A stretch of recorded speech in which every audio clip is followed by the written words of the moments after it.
నమస్కారం. ఈరోజు మనం భగవద్గీత 2వ అధ్యాయం సాంఖ్యయోగం లోని 8వ శ్లోకాన్ని తెలుసుకుందాం.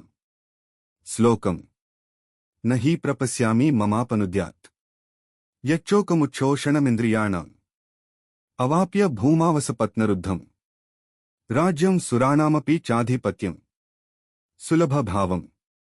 అర్జునుడు ఇలా అంటున్నాడు: నా ఇంద్రియాలను ఎండబెట్టే ఈ దుఃఖాన్ని తొలగించగల మార్గం నాకు కనిపించడం లేదు.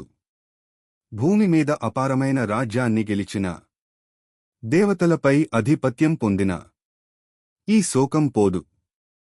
వివరణ: ఇక్కడ అర్జునుడు తన అంతర్గత బాధను స్పష్టంగా వ్యక్తపరుస్తున్నాడు.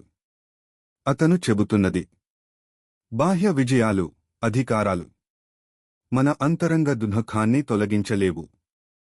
అసలు సమస్య మన మనసులో ఉంది. దానికి పరిష్కారం కూడా జ్ఞానం ద్వారానే.